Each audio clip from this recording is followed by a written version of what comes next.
हर्षित landmark, सपनों का घर जैसा आप चाहते हैं हम बनाते हैं। 1, 2 एवं 3 BHK ready position flats. Call 9827321321। Break के बाद एक बार फिर से आप सभी का स्वागत है। अब हम बात करेंगे मध्य प्रदेश में उपचुनाव के दंगल की। एक ताजा अपडेट हम आपको दे दें।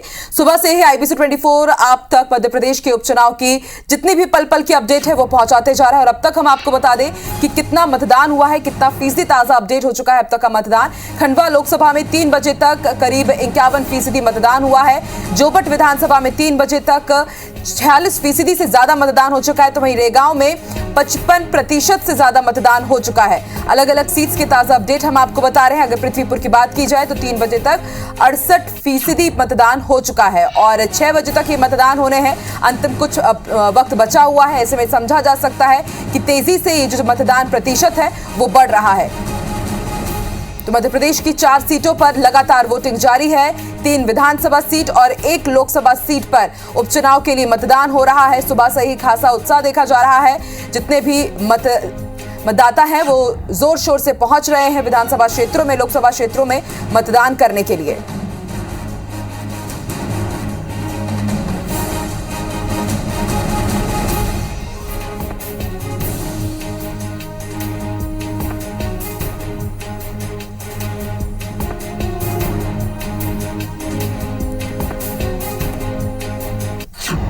और चलिए जान लेते हैं ताजा स्थिति क्या है। खंडवा से इस वक्त हमारे साथ जुड़ चुके हैं प्रतीक मिश्रा, हमारे सहयोगी। तो वहीं रेगांव से हमें जानकारी देंगे मृदुल।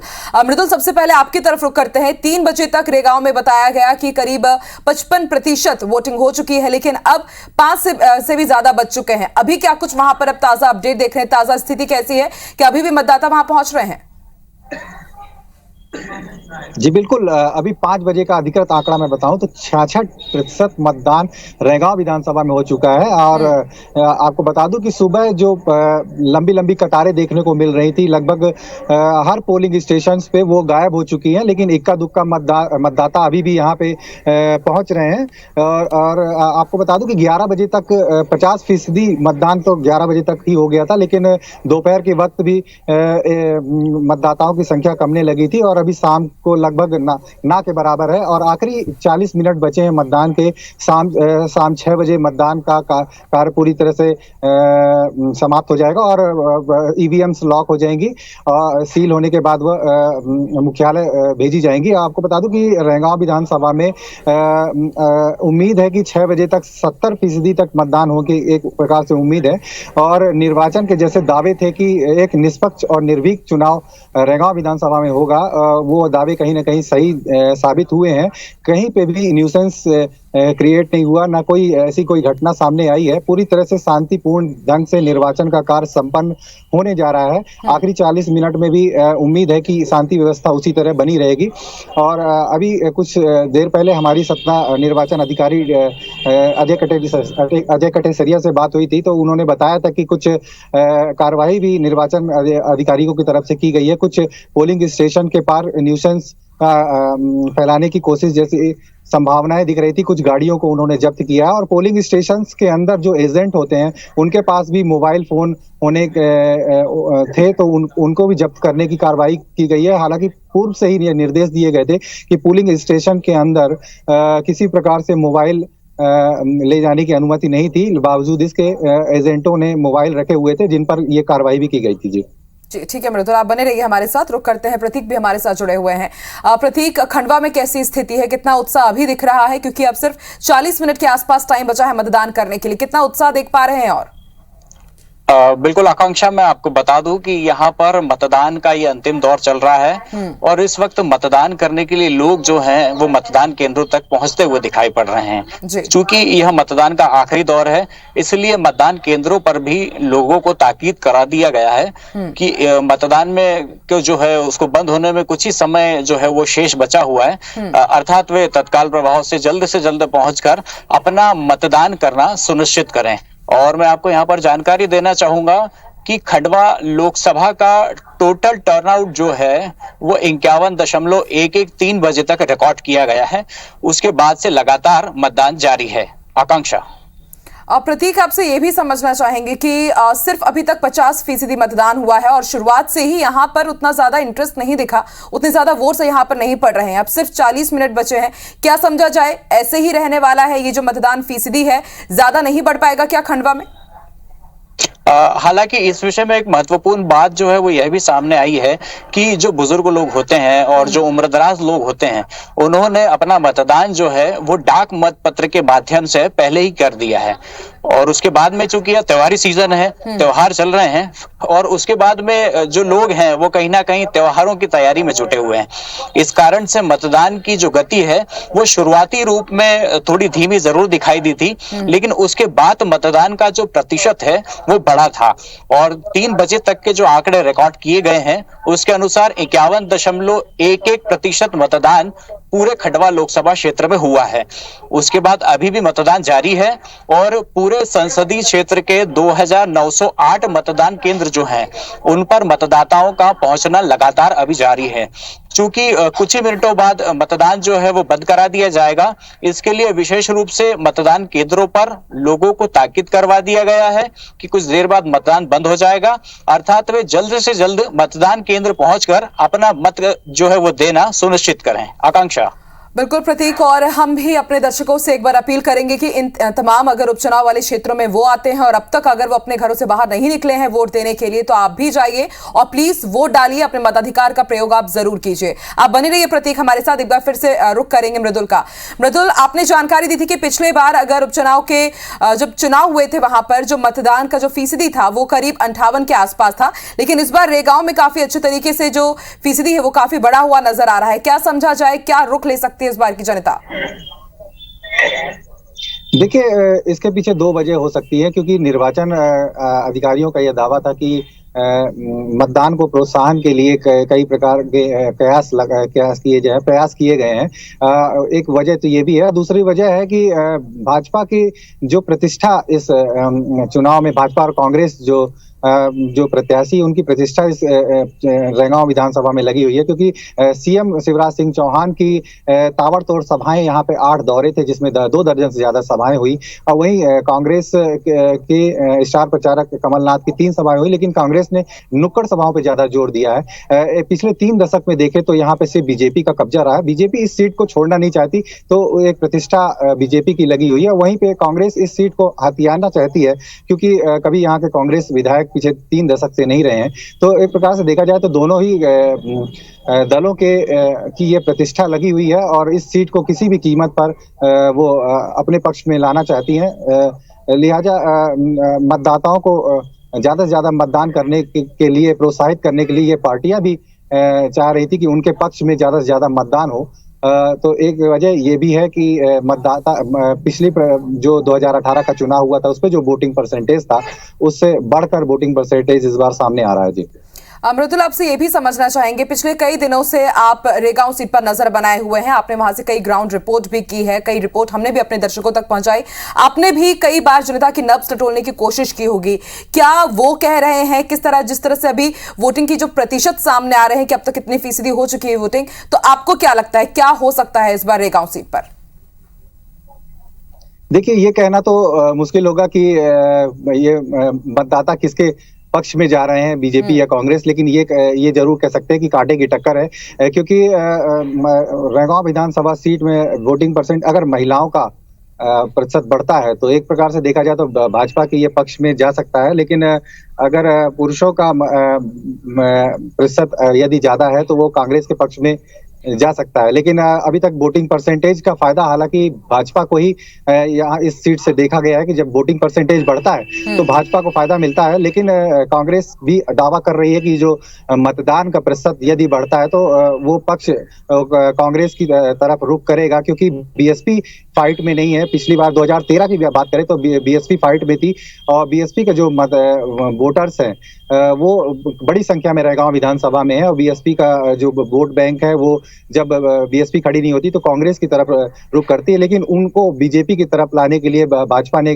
काफी प्रयास किए हैं, कयास किए हैं और ग्राउंड लेवल पर भाजपा के कार्यकर्ताओं ने उन्हें योजनाओं का लाभ या अन्य सरकारी दावों की वजह से उनको रिझाने की कोशिश की गई है, लेकिन ईवीएम में 16 प्रत्याशियों की किस्मत कैद हुई है। मेन टक्कर कांग्रेस और भाजपा के बीच, कांग्रेस से कल्पना वर्मा और भाजपा से प्रतिमा बागरी के बीच है और कुछ ही देर में मतदान संपन्न हो जाएगा और 2 तारीख को पता चलेगा कि जीत का सेहरा किसके सर पे जनता ने बांधा है। बिल्कुल मृदुल, और अंतिम चरण पर है उपचुनाव के वोटिंग का दौर और हम बार बार यही अपील कर रहे हैं कि प्लीज अपने घर से बाहर निकलिए और अपने मताधिकार का प्रयोग कीजिए।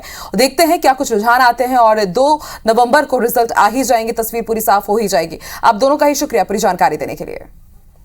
IBC 24 पर आपको मध्य प्रदेश में जो 4 सीट पर उपचुनाव हो रहे हैं उसका पल पल का अपडेट हम आप तक पहुंचा रहे हैं। तो आज चारों सीटों पर कुल 48 प्रत्याशियों की किस्मत ईवीएम में कैद होने जा रही है।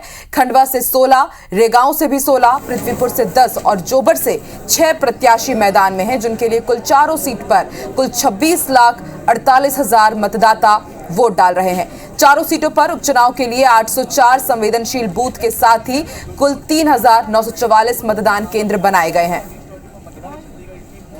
वहां पर जब हम लोगों ने बातचीत करी थी तो उन लोगों के बीच से एक ही बात निकल कर आई। मध्य प्रदेश में खंडवा लोकसभा और 3 विधानसभा सीटों में मतदान जारी है। पोलिंग बूथों पर अच्छी खासी संख्या में लोग मतदान करने के लिए पहुंच रहे हैं। प्रत्याशी भी इसमें पीछे नहीं है।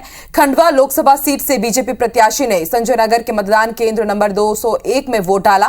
वहीं कांग्रेस प्रत्याशी राजनारायण सिंह पुरनी स्थित मतदान केंद्र में वोट डालने के लिए पहुंचे और अपने मताधिकार का उन्होंने प्रयोग किया। वहीं विधानसभा के उम्मीदवारों की बात करें तो पृथ्वीपुर विधानसभा सीट से कांग्रेस प्रत्याशी नितेंद्र सिंह राठौर ने बूथ क्रमांक 100 में मतदान किया। जोबट की बीजेपी प्रत्याशी सुलोचना रावत ने काना काकड़ गांव में बूथ क्रमांक 152 में अपना वोट डाला और रेगांव से बीजेपी उम्मीदवार प्रतिमा बागरी ने कोठी में वोट डाला। तस्वीरें हम आपको दिखा रहे हैं।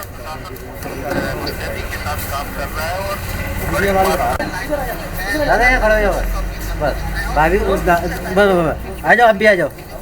वोट ऐसा मतदान को दिखाइए।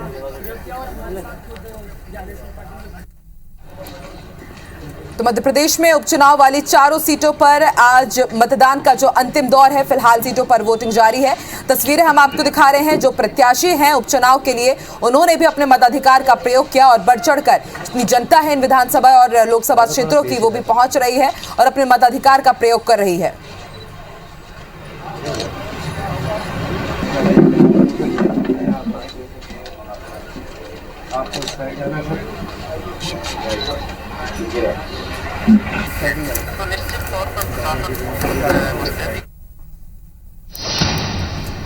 और चलिए जान लेते हैं कि जोबट में अभी कैसे हालात है, क्या स्थिति है, कितना उत्साह देखा जा रहा है मतदाताओं में। जोबट से इस वक्त हमारे साथ वैभव जुड़ चुके हैं। वैभव, क्या कुछ ताजा स्थिति है, कितना उत्साह आप देख पा रहे हैं, क्योंकि सिर्फ आधे घंटे बचे हैं अब वोट डालने के लिए।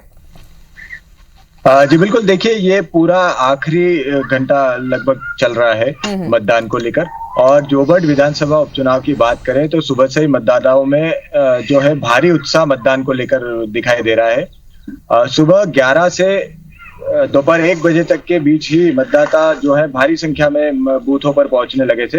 अभी हम अगर शाम की बात करें तो दोपहर के बाद महिलाएं जो हैं, आदिवासी महिलाएं, वो लगातार बूथ पर पहुंच रही थी और उन्होंने अपना मताधिकार का उपयोग किया। मतदान प्रतिशत की बात करें तो 3 बजे 46% मतदान हो चुका था जोबट उपचुनाव में, और अभी की जो ताजा स्थिति है उसमें लगभग 50% से अधिक मतदान की स्थिति बन रही है। इस पूरी विधानसभा सीट पर अगर देखा जाए तो कांटे की टक्कर मानी जा रही है कांग्रेस और भाजपा में। जी वैभव, आपसे ये भी समझना चाहेंगे, कांटे की टक्कर कांग्रेस और बीजेपी में भले ही हो, लेकिन ओवरऑल 6 प्रत्याशी हैं यहाँ पर जो अपनी किस्मत आजमा रहे हैं। तो क्या लगता है जो दूसरे 4 प्रत्याशी बच रहे हैं, क्या वो भी इन उसको इफेक्ट करेंगे, उनको जितने भी वोट्स मिलेंगे उसका भी असर देखने को मिल सकता है? देखिए, 2 अगर प्रमुख दलों को हम छोड़ दें अभी 6 जो टोटल प्रत्याशी हैं उनमें, तो बाकी जो 4 प्रत्याशी बनते हैं उनमें एक जो प्रत्याशी हैं सरदार सिंह परमार, जो भारतीय ट्राइबल पार्टी से आते हैं, उनको जरूर मतदाताओं का समर्थन मिल रहा है। कुछ ऐसे जोबट विधानसभा के बूथ हैं जहां पर भारतीय ट्राइबल पार्टी भी एक तीसरे विकल्प के रूप में देखी जा रही है। हालांकि कोई बहुत बड़ा फर्क इसमें नजर नहीं आ रहा है। मुख्य जो मुकाबला है वो भाजपा और कांग्रेस के बीच में ही नजर आ रहा है। जी, और अभी क्या कुछ स्थिति आप देख पा रहे हैं वहां पर वैभव, क्योंकि यहां पर आखिरी मिनट पर हमने देखा कि बीजेपी ने सुलोचना रावत को अपनी सदस्यता दिलवाई, बीजेपी की कांग्रेस की तरफ से वो आई। तो क्या माना जाए, जो कांग्रेस के वोटर्स है वो भी बीजेपी के पक्ष में ही वोट करेंगे, क्योंकि सुलोचना रावत पहले कांग्रेस में थी और अब वो बीजेपी में शामिल हो चुकी है, तो इसका फायदा मिलेगा क्या बीजेपी को? बिल्कुल, देखिए सुलोचना रावत का अगर हम बैकग्राउंड की बात करें तो पिछले 50 सालों से वो और उनका परिवार लगातार कांग्रेस में रहे हैं। वो खुद पिछले 3 बार से कांग्रेस पार्टी से विधायक रही हैं।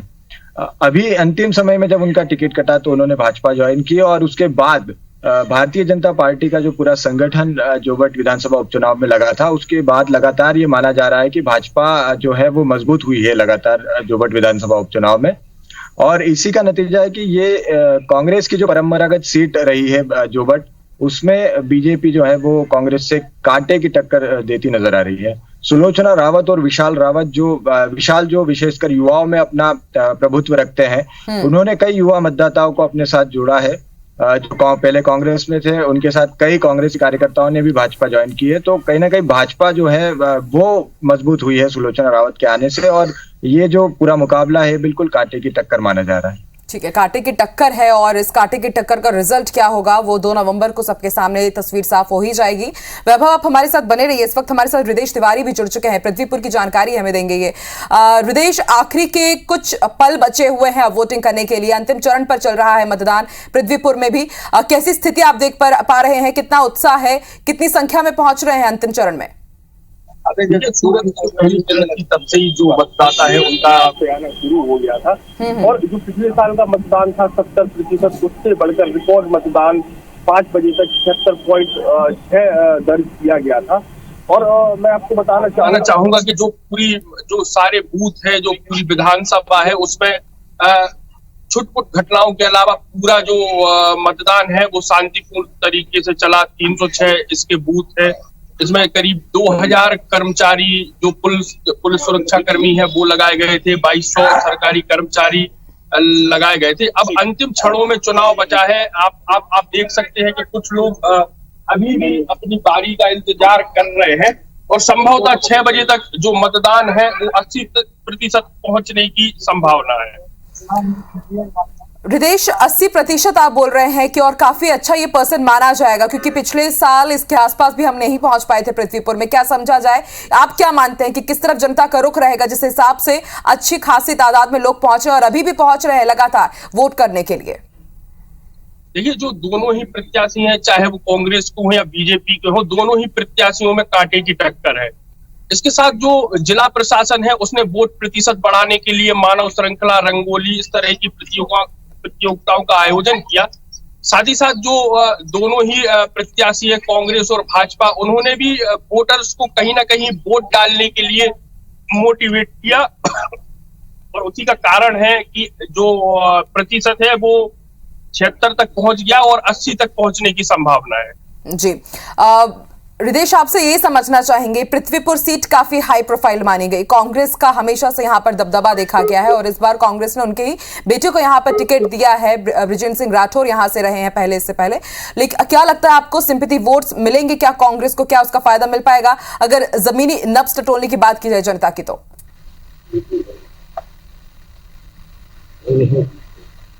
सिंपैथी भी एक बहुत बड़ा फैक्टर है।